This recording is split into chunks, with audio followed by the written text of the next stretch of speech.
when it seems like you're in a really positive situation. Yeah, like easily the most positive, healthy place you've been in the whole time. Yeah, and like mirroring.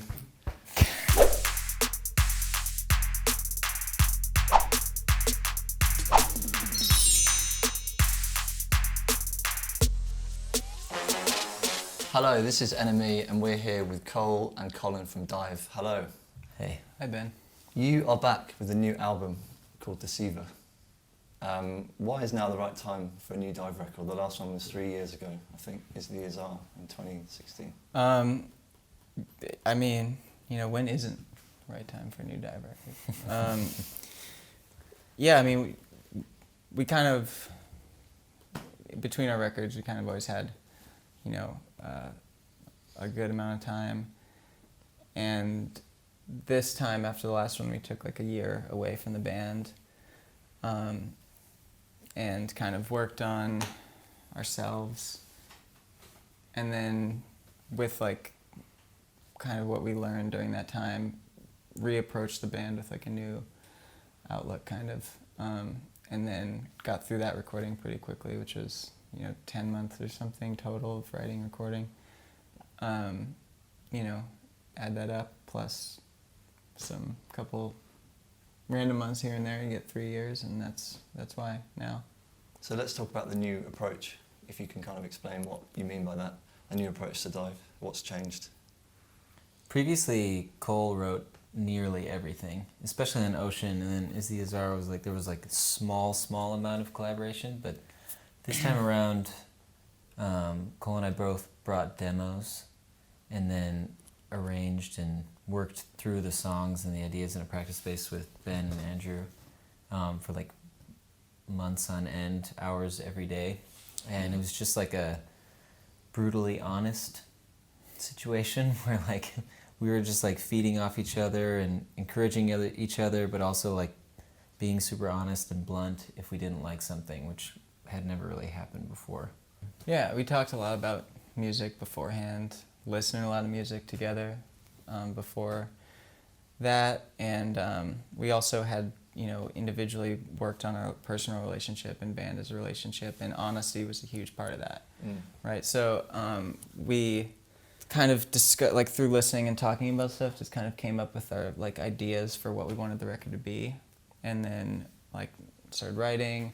We did a tour, kind of testing out the songs live, you know, then like continued to work on it through being in the studio, taking time to just like focus on everything. It was kind of like, you know, I don't think any of us have ever worked that hard on anything in our lives. And it was really deliberate and like just constant discussion with the band of what's this part trying to do? Why does this part need to exist? What's happening here?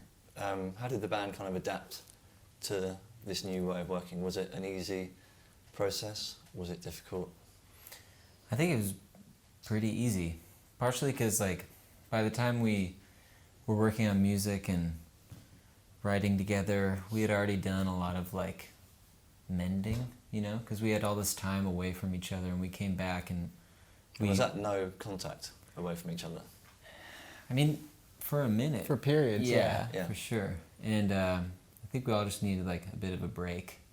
And when we came back, everyone was like really open and willing to just like work on it again. And it, out of context, it seems like work, you know, like we were getting together and going to band therapy or something, but it was very natural. We were just like hanging out again. So by the time we started working as a band, it was just like, you know, just felt like being a band. Like, you ever seen Some Kind of Monster? It's like that. Like, exactly. Yeah. And what about the lyrics on this record? Can you talk a bit about what you're kind of addressing in those, and whether you discussed the lyrics with the band whilst you were writing them, or what the process was? Yeah, I mean, I think a lot of the lyrics talk about a lot of different stuff. I think there's obviously, you know, themes that run throughout it about, you know, honesty, deception, you know, personal responsibility, etc. And yeah, I mean, I think the lyrics kind of came last. You know, there's instrumentals, and then Colin and I worked a lot on getting the vocal timing and melodies and harmonies all in place. And then writing the lyrics to that. There was some stuff that was just kind of awkward in like certain parts or something, and I would just, I had just like a, what's it called, like an editable document online that Google anybody, Doc. like a Google Doc. Yeah. It was definitely a conscious decision from the band to like leave the lyrics to Cole though. Like even though we helped him like do a little bit of like editing at the end with like specific lines he was stuck on or something, like we were doing all this new collaboration, and I personally felt that if the three of us tried to inject ourselves into the lyrics, it might like the identity of the band might get a little lost or something. Well, is it as personal as Easily As Are was kind of a story of things you were going through? And that, is it, do the lyrics come from a similar kind of, are they as personal as that record was? I'd say they are as personal.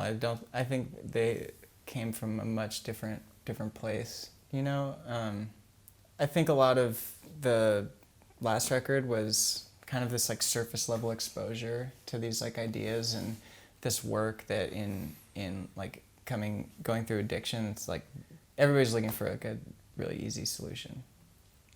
And I was looking for an easy solution.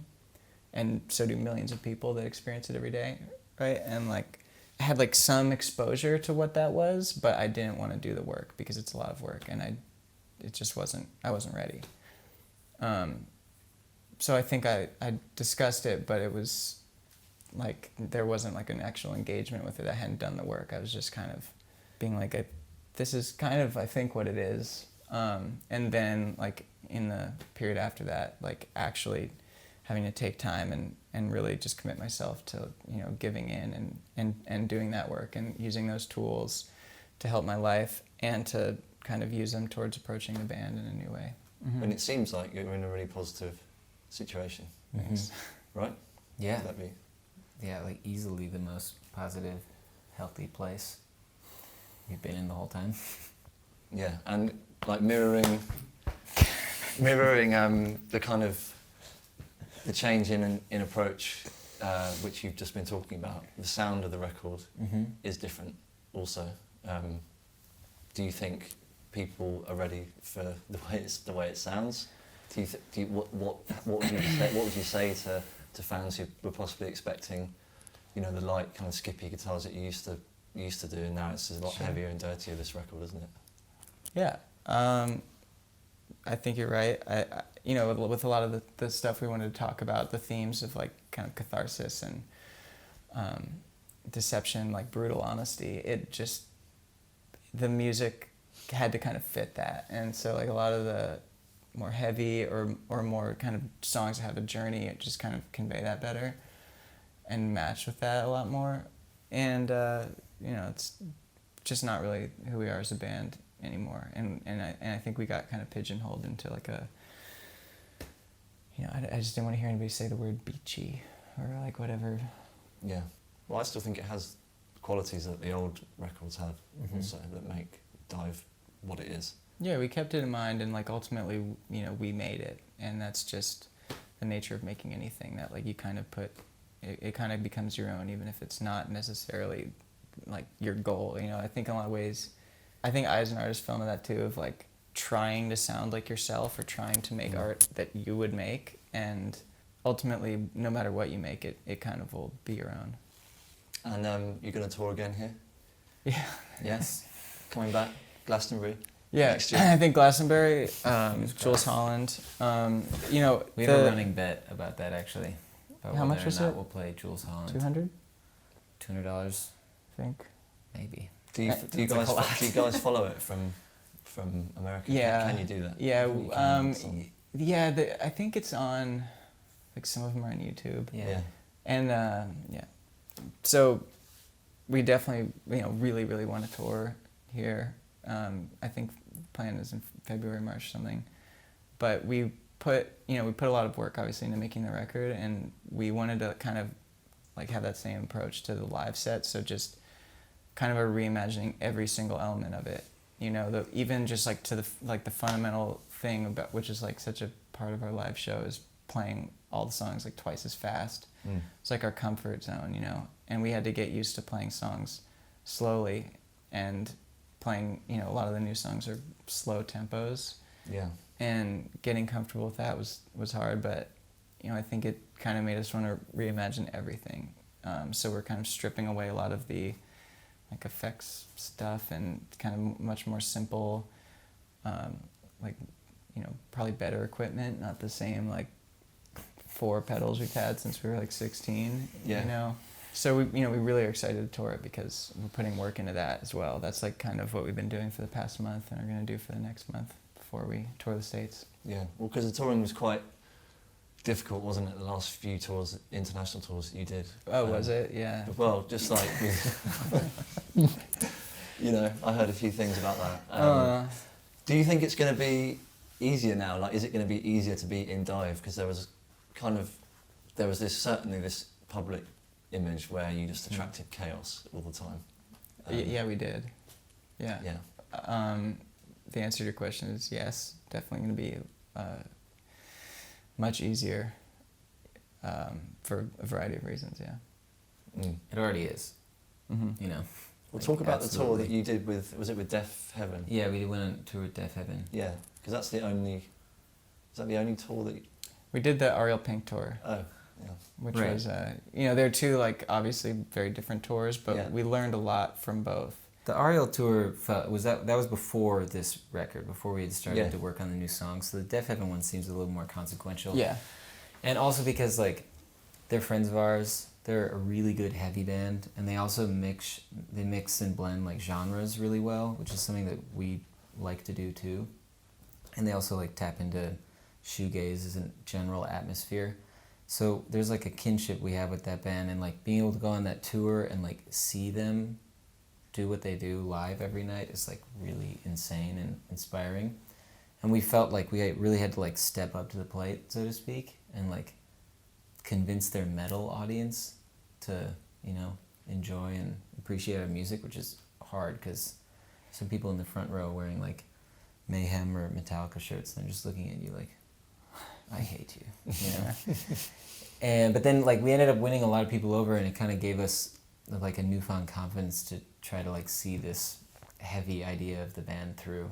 You've done this whole like sex, drugs, rock and roll cliche thing. That, well, cliche saying. Sure. You've done that, lived through that. And now it feels like you're coming the other side with the new record and all the stuff we've been talking about. So what are kind of the lessons that you can take away? Like, what would you say if there was a band that said to you, oh, guys, you know, what should I do? What shouldn't I do?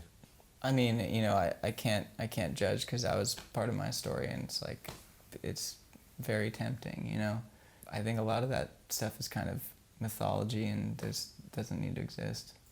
I mean, I don't know. I wish I had some kind of really good breakdown of that, but I don't. I think a lot of that has to do with just being young and reckless in your youth, and like the band was doing that. Not just Cole, like all of us were going down this kind of like destructive path of chaos and like just exhaustion and like, you know, really like, I don't know, just pushing ourselves in the wrong way. And I think when we got back together, it was just this like, there was this like collective dedication to the band and wanting to like be able to do it for a long time and make more than like one more record. And you just can't do that if you're like living that way. And I understand the appeal because like when you're younger, it is appealing to act that way, you know, it's part of like growing up. But after a certain point, I think we're just like over it. You try to take something away from the experience, but like you also try to like survive it, which we did, so that's good. Cool. Well, thanks very much, guys. Thanks, Yeah, man. thanks, man. Awesome.